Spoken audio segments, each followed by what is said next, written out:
Hoy vamos a hablar de las definiciones.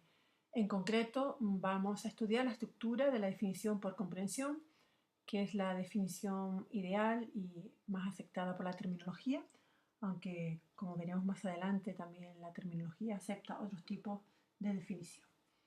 Bien, la estructura es la siguiente. Primero encontraremos el definendum. ¿Qué es el definendum? El definendum es la denominación de entrada, es decir, aquella palabra o aquel término por el cual nosotros vamos a abrir el diccionario y vamos a buscar su definición. Tras el definendum vamos a encontrar el definidor y el definiens. El definidor es el símbolo o la partícula que se encuentra entre la palabra de entrada y la definición. No hay ninguna norma al respecto en cuanto a qué tipo de símbolo emplear. De hecho, hay diccionarios en los que aparecen dos puntos, en otros una coma, en otros un punto, un signo igual, un espacio, un punto y aparte.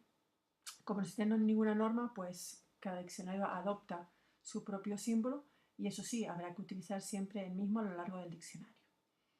A continuación encontramos el definiens, que es ya la definición propiamente dicha. Y a su vez, esta definición debe estar encabezada por un concepto genérico, es decir, un concepto conocido, dominado por aquel usuario del diccionario. Por ejemplo, si tenemos un diccionario para niños, si tenemos perro, para definir perro, como entrada tendremos, por ejemplo, animal doméstico, animal de compañía. Para un público más avanzado podríamos tener mamífero y para un biólogo podríamos tener cánido, por ejemplo. Pero en todo caso, debe ser siempre el concepto que si tenemos un sistema de conceptos, estaría justo por encima de este término de entrada que vamos a definir. A continuación habrá unas características distintivas. Estas son muy difíciles de determinar, pues tenemos que destacar aquellas características que hagan que el concepto se diferencie de otros que estén dentro de su mismo entorno conceptual, pero a la vez que no sean demasiadas, pues si no entraríamos ya en una definición redundante.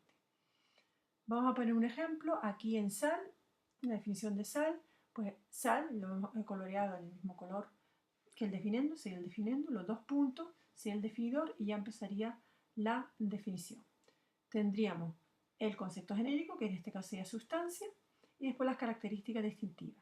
Sustancia consistente en cloruro sódico, ordinariamente blanca, cristalina, de sabor propio, muy soluble en agua, que se emplea para sazonar y conservar alimentos.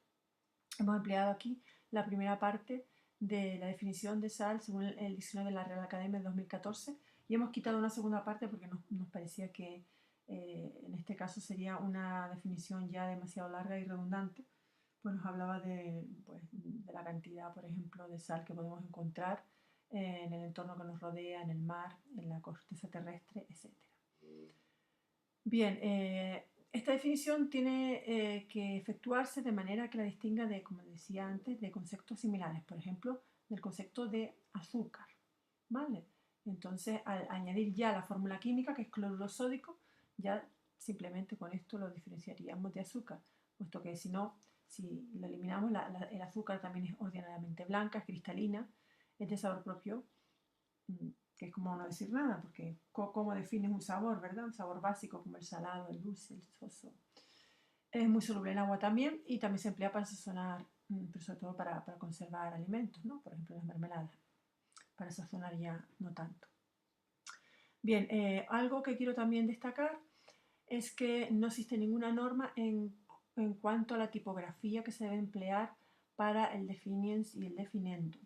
En algunos diccionarios utilizan el definendum en negrita y con una letra mayor, otros lo ponen todo en mayúscula, pero yo siempre aconsejo ponerlo en minúscula y singular.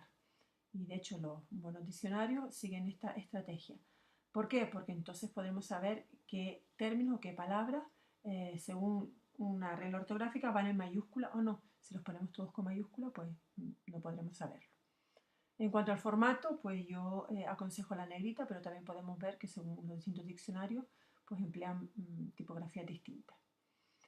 En cuanto al definidor, ya hemos visto también que hay una gran variedad Y en cuanto al definiens, normalmente suele tener un tamaño de letra menor que el definendum y se suele poner a continuación del definidor. En algunos diccionarios empieza por mayúscula, en otros por minúscula. Lo importante es hacer siempre lo mismo. Desde luego, si el definidor es un punto, la definición empieza por mayúscula y en los otros casos pues no está determinado. Bueno, espero que con esta explicación les haya quedado bien clara cuál es la estructura de la definición por comprensión. Muchas gracias.